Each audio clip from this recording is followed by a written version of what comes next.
All right. Welcome to another edition of Shabbat Lounge. This is Matt and Jake here, coming to you today, talking to you about something that some of you may not want to hear, and others may look at the title of this and go, "What?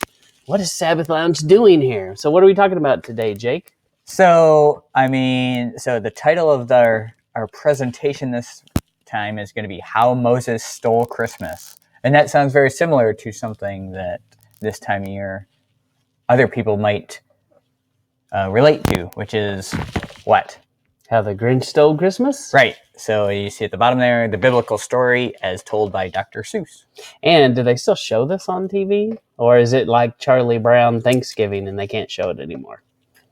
I don't know. I don't have TV, so I could not tell you. Yeah, I don't know. But like many of you, we grew up with this tradition. This was something that your family did. And especially back in the day when, I am so old that I grew up in a time I can remember when like Fox came into being, and then that was like the fourth channel. Like, well, we got 4 channels. Yeah, 4chan they call it now. Mm-hmm. Is that what that is? I have no idea. I've always wondered. I have no idea. No, it's not. So, but yeah, it was a big deal, and we would gather around and watch it. And as kids, we're like, "Yay, it's coming on!" Even though we watched it year after year. And then when I taught school, I showed this. I read the book. I would do compare and contrast. Do all kinds of things. It was a fun. Did you compare and contrast it the way we're going to do today? Not exactly. Okay. Not exactly. So you probably haven't heard this anywhere before. So this is fresh and new, straight from Sabbath Lounge. That's right.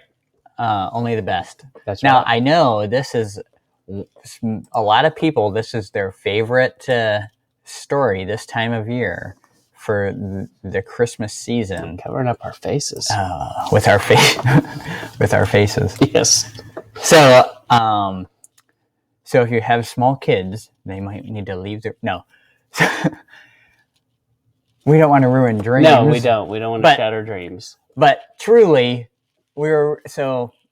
this came about. We were reading through the Torah portions, and one of the verses, it took one verse to just catch my ear and flash me to this.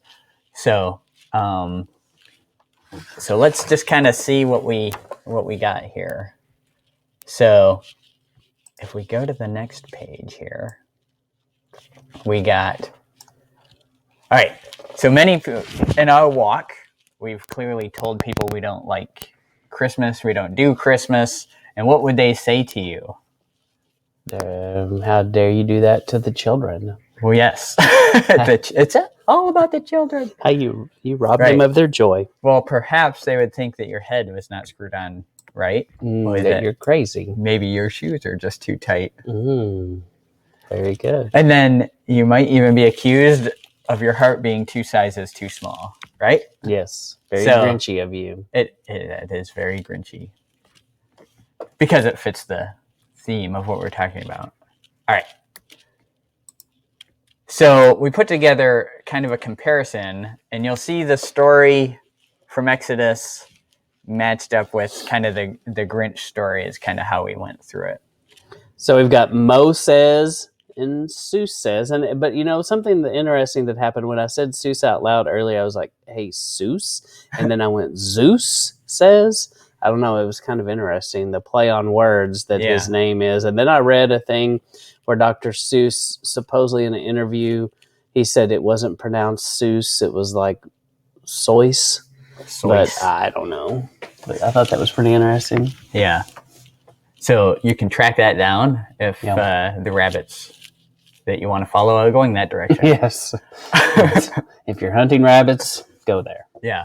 All right. So why don't we'll go through the Mo says part, and then we'll kind of juxtapose it to this Seuss says part. Okay. So why don't you go ahead with Mo? Moses and Joshua go up to the mountain shrouded in a cloud in Exodus 24:13-18.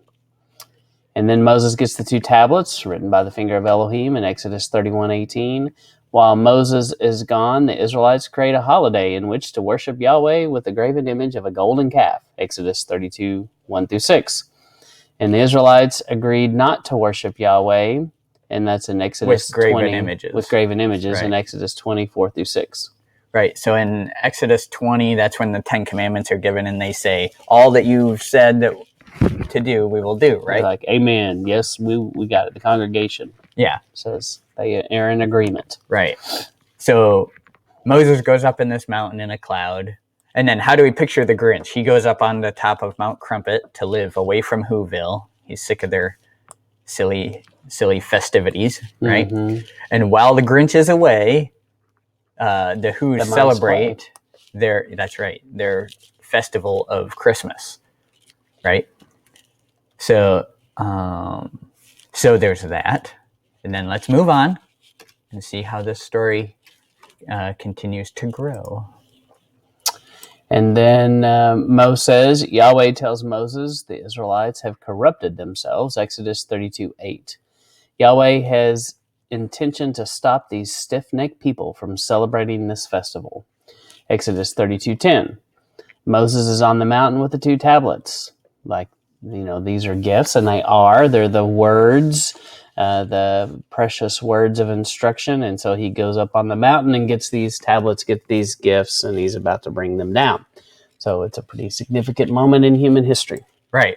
So you have Moses tells the Israelites, Yahweh tells Moses that the Israelites have corrupted themselves, just as the Grinch feels that the people down in Whoville have corrupted themselves with this silly Christmas festival.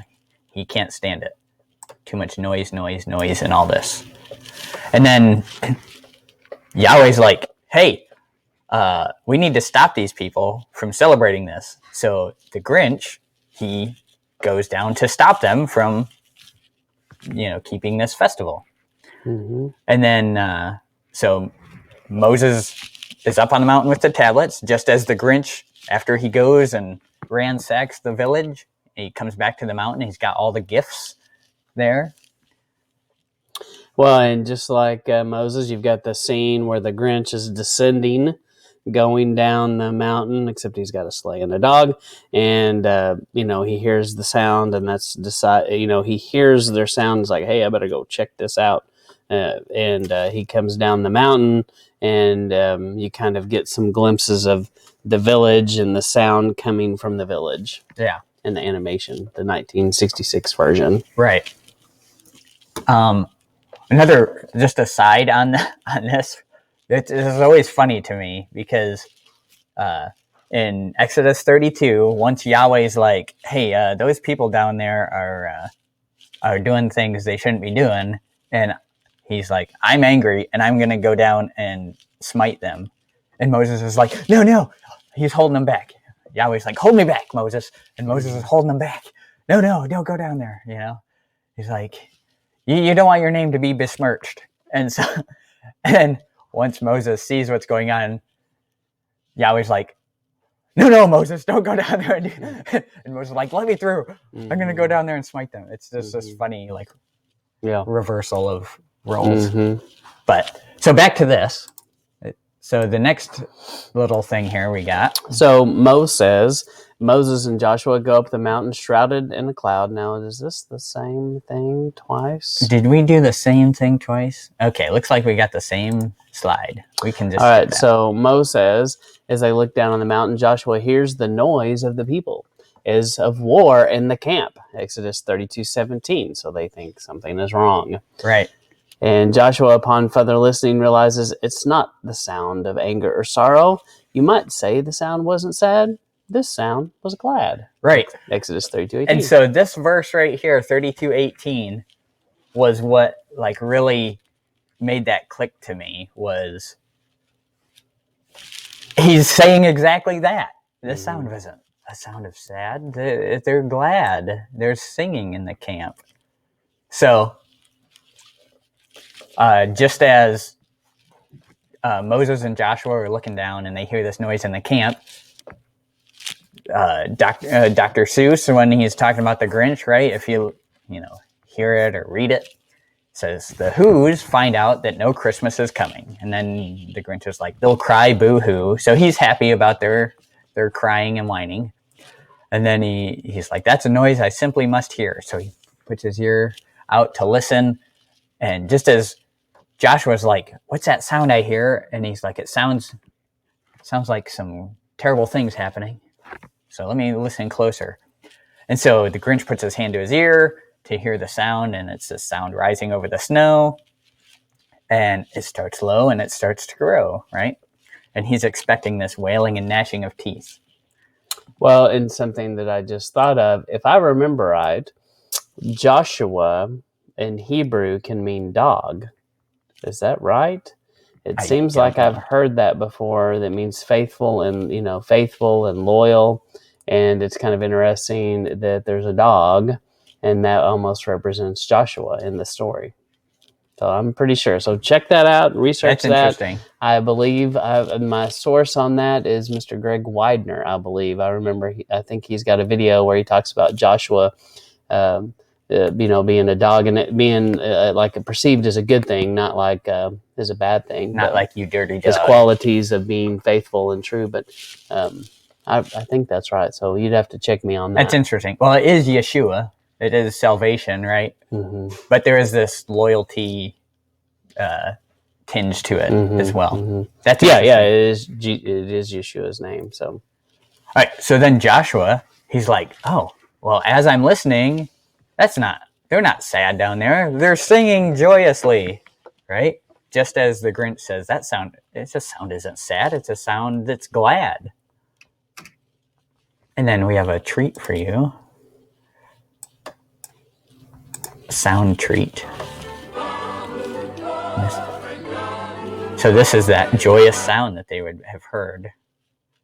Oh, it's Caleb. Oh, Caleb. So Caleb means dog. Okay. Strike Joshua. It's Caleb. Glad we got that corrected. Although Joshua and Caleb were very close. Mm-hmm. Oh. Okay. So we did that. Okay. All right. And Mo says, now do you want me to read one and then you say this? Yeah, you do this one, then I'll do that. I've been doing it wrong the whole time. No, that's fine. That's fine. Moses hadn't stopped idol worshiping from coming in Exodus 24. Somehow or other, it just came the same. Yeah, go down to the next. Moses, with his cold heart, put his hard-hearted, burdensome law on the people, and yet they disobeyed. How could this be so? Now, you got to remember, this is when if someone's writing this about, to line it up with the biblical story, they're going to take a standard Christian understanding of their Moses, right? Mm-hmm. So this is what they would think, right? It was a cold heart. The law is cold and grace is warm, right? So warm and gooey. So that's kind of where I was going there. So the contrast to that, the Grinch hadn't stopped Christmas from coming. Somehow it came just the same, right? He looks down and then, oh yeah, he sees this sprightly figure manifest in their midst, right? As they're standing around in a circle, holding hands, singing a song, making maybe like a seance. Yeah. And there's a manifestation of a light thing that rises up into the air. Yeah, they're calling this sprightly thing into being. So you'll never see Dr. Seuss again. Right. The same. So the Grinch with his cold feet in the snow, puzzled, how could it be so, right? And just like Moses is saying, right? Somehow or other, they're down there doing it. And totally. So, exactly. All right, do the next one. So their idol worship came without physical idols from Egypt. It came after the plagues, crossing of the Red Sea, the pillar of fire and smoke, and yet still they've forgotten what they are. And I kind of tied that together with this. It came without ribbons, tags, packages, boxes, and bags, right? That's what the Grinch says. And it's like this idol worship that the Israelites were getting into. They left their idols at home. They did ransack the Egyptians, right? They were gifted these things from the Egyptians to later we find out to make the tabernacle and that kind of thing. Mm-hmm. And then they saw the plagues where he destroys their gods, and then the crossing of the Red Sea, the pillar of smoke and fire. So even with all these things, Moses is like, how it came just the same, right? Even though we tried to shut it out. Mm-hmm. And then I think this next part's pretty interesting as well. Yeah, and so did we read that part? Perhaps idol worship doesn't come from the physical. What does it say? Hide that thing there. Oh, no. Now you've done it. Physical. Oh, no. Now I've done it. All right. We did that earlier. We just hold up. Oh, okay. There, it'll go away. Doesn't come from the physical object, but from inside the sinful heart of man. So you don't have to have a physical object that's in here. Right. So, yeah, it's ingrained in us to want to worship idols, right? Or have some kind of graven image that we're looking at. So perhaps Christmas doesn't come from a store, but means a little bit more, is what the Grinch says. And I think that's very similar to how this came about for the Israelites. Yeah, no, that makes sense. And then we have another little treat for you here.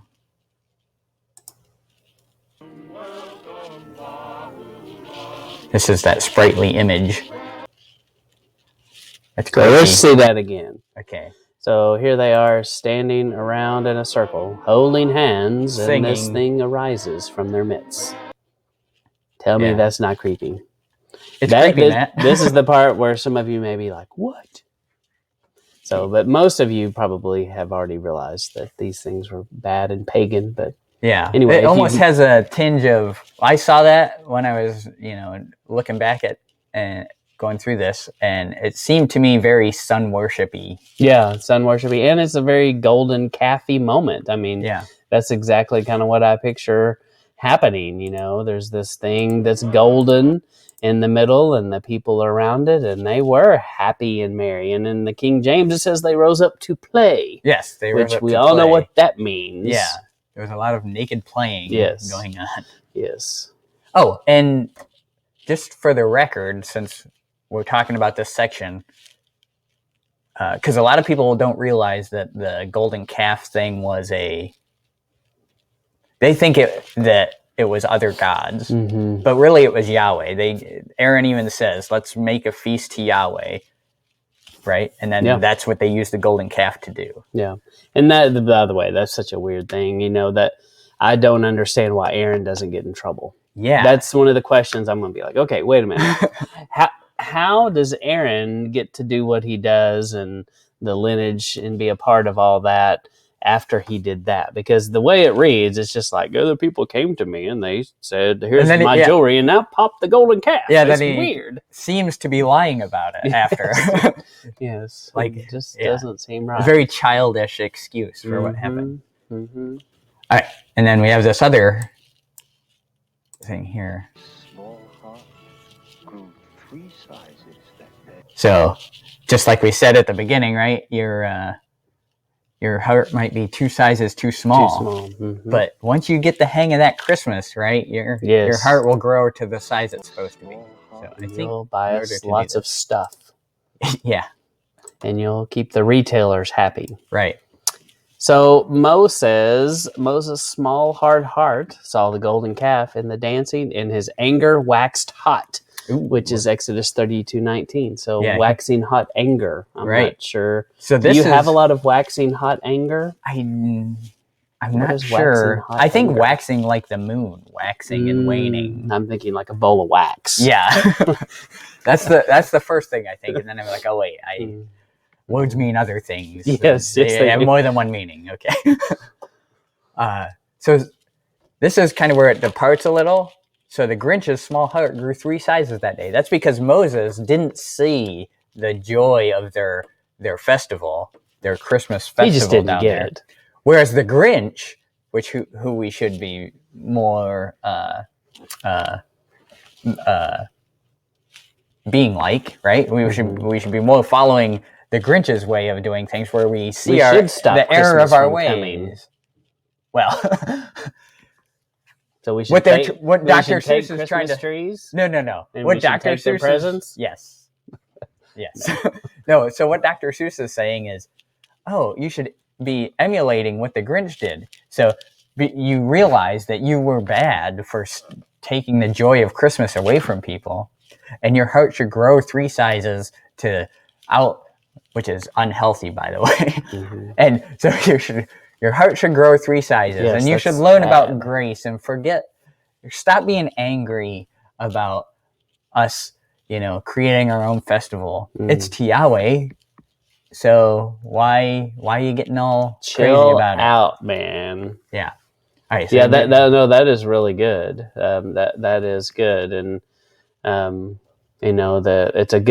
that's a good flip in how you're telling it there. So we don't want to be the Grinch. Society has told us don't be the Grinch, and actually, walking in this walk, we kind of find out we might be the Grinch. Sometimes. We feel Grinchy sometimes, yeah. Mm-hmm. Or don't be a Scrooge. Yeah, yeah. So check out our video on that. Yeah. So Moses breaks the tablets and cannot bring them as gifts to the children. In Exodus 32:19, he smashes them down, smashing tablets. Right. So this is how the Bible would have you act, right? Or not smashing the tablets, but angry and getting rid of the gifts that were going to these people who are undeserving at this point because of the craziness that they're doing. Not that you deserve his love, he gives it freely, right? Yeah, and something interesting too that I was just thinking about in this story, you've got Moses' perspective and Yahuwah's perspective, and Yahuwah knew the whole thing. He knew what was happening. Moses had a very limited perspective, and he heard, sounds like fun down there. They're worshiping. They're awesome. I'm so happy for these guys. They finally got it. They get it. Yeah. They've seen all this stuff, and it's like you can see that like you were saying earlier, his perception changes so much, and as he descends and gets lower, and there's a whole thing about that. But as he's getting lower, closer to man, descending, then he realizes, whoa, this is not what I thought it was. And then what's interesting about Moses is he drops his perspective and takes on the perspective of the Father, which is what we're supposed to do. Right. So the Grinch descends the mount, cheering and blowing his trumpet or shofar, and he brings the gifts down to Whoville and distributes them to the townsfolk. Right. Yep. So this is a departure from the biblical story. He gives them the gifts, whereas Moses, cold-footed, no-heart man, doesn't give them the gifts. Mm-hmm. And then Moses takes that golden calf, chops it up in little bitty pieces, and puts it in the water and feeds it to him in Exodus 32:20. Yes. And so, by the way, if you've never researched the significance of the golden calf, to me, this is a great story to research, and it does tie right into Christmas. And it's one of the passages that when I read it for the first time and said that passage earlier where they say, we did this for you. Right. That's when I went, it sounds exactly like Christmas. Yeah. So anyway, he feeds him the golden calf, makes him eat it, which is also another teaching, but kind of like the cup of bitter waters for the adulterous bride. Right. Whereas we see the Grinch, he goes down, he carves the roast beast, and he feeds the Who people. And it was, what'd you say? It seems like it's a very unclean, if you see the picture of it, ham bird. With some wings or something sticking out the end of it. Yeah, it's got little bird feet sticking out of this ham. That's what it looks like. Mm-hmm. So don't fact check me on that, but it seems like an unclean ham bird to me. It does a little bit. And he says, carve the roast beast. Yeah. And we call these the beast feast. Yeah. So, pun intended. Right. So mankind seeks to make themselves their own gods. So we want to, for whatever reason, we desire to do this. Right. Now, usually it manifests in an image like the golden calf. But nowadays, we've gone beyond that, where we're like, we don't need an image. We can just worship. We just need science. We just need an idea to worship. Right? Mm-hmm. Though there are still images that... How dare you deny the science? People are bowing down to, right? Yes. And then at the end, it says a real funny thing here. Christmas will always be as long as we have we. Right? It's a Dr. Seuss's little silly way of saying as long as we have each other, right? As long as we have Christmas will always be. And so as long as you're depending on ourselves and not looking to Yahweh, we'll always have Christmas. And we'll be happy. Yeah. So... and in that, what a lot of people perceive as Christmas, that's the most important thing about being happy. And people go to such great extents to keep the children happy. And, they'll just pour out all kinds of crap to these children who don't have much so that they can have a bunch of crap too in their life. Yeah. And just because in the efforts to make the wees happy. Yeah. I mean, the whole festivity is circles around, well, let's lie to our kids about Santa and the reindeer, and we'll lie to them that he comes to visit every house, to this omniscient Santa God that can see when you're sleeping and when you're awake and all the things you can do. And then, so who's the father of lies, Matt? Satan. And by the way, Santa and Satan aren't that far apart. No. So with letters. Yeah. So in a red suit. So do you know what Kris Kringle means? I do not, Jake. Kris Kringle. So when the German, that's the German way of saying Dwight him, Schrute. Yeah. From the office. Of saying Santa's name, right? Kris Kringle. Krampus. Is Christ child. So if they're taking Santa and making him the Christ child, I think there's issues with that. Yes. Very okay. So. Anyway, so we got another couple little things here real quick.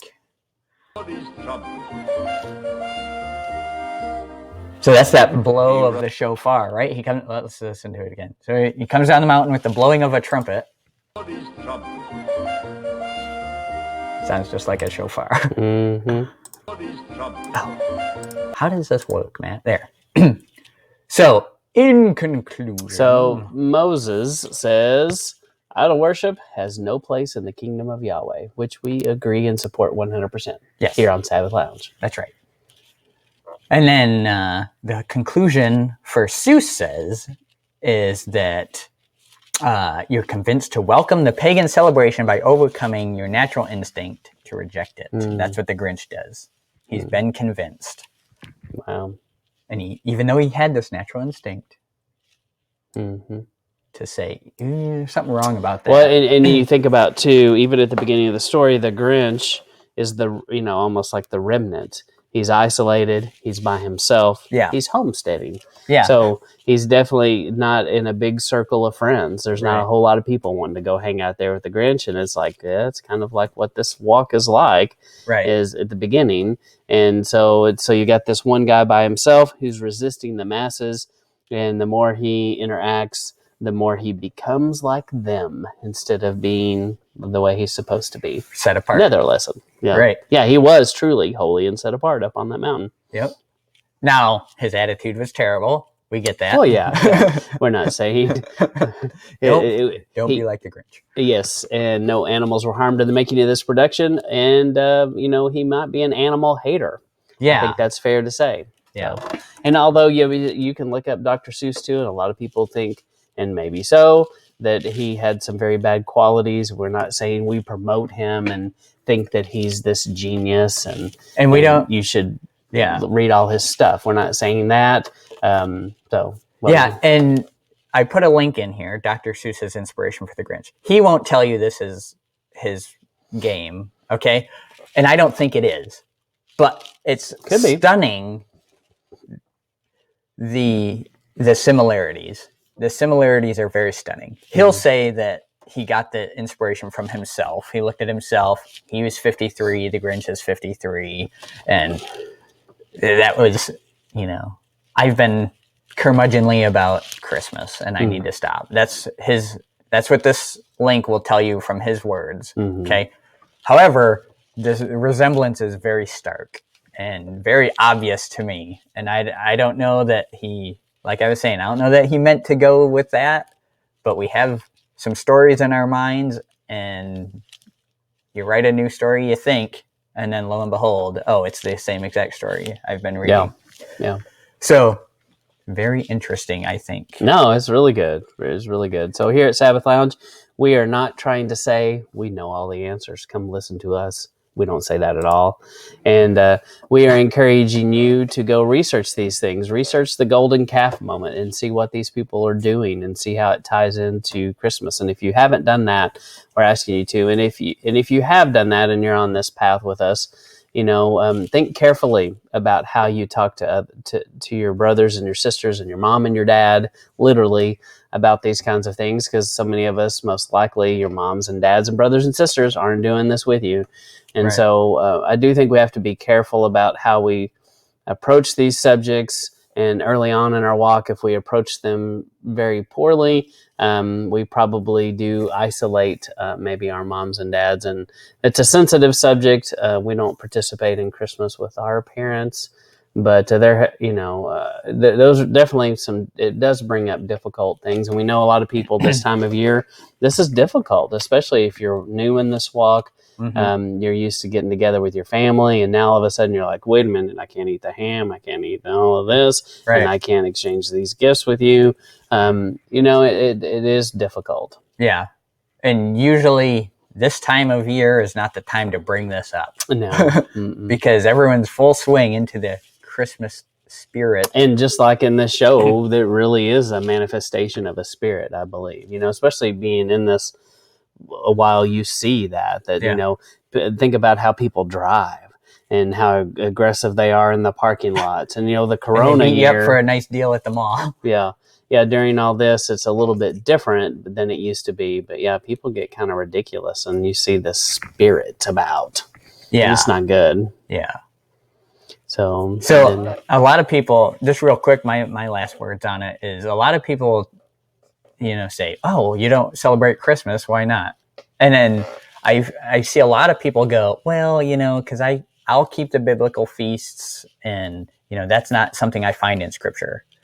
And that's a nice politically correct answer, but in my eyes, Christmas is it's blasphemous. Mm-hmm. And so that's why I don't do Christmas, because it's a golden calf situation that I'm going to stay away from. Yeah, it's truly mixing the holy with the profane. Yeah. So, and I do think that there's a lot of information you can find about this. And so to me, it's one of these deals, and this is part of why we do this. We want to help get the word out, because we live in a day and time when you can watch things like this and you can Google these things. And it's all at your fingertips. And so for those that don't know, they just don't want to know. No reason not to be able to find answers. And so we hope to maybe put some seeds of interest out there, and that you'll go check these things out, that you'll research it, that you'll read the text, you'll read the Bible, go back and read the Exodus account of the golden calf, and just research these things. Look at the Hebrew on it. Look at something like the Blue Letter Bible, mm-hmm. and look and see what the actual Hebrew words are there. So anyway, that was good. I appreciate Jake putting this together, and this was a great idea. We hope that it benefits you, and we ask that you like this, you share this with someone that you know out there. And Thank you for listening to Shabbat Lounge. Thanks.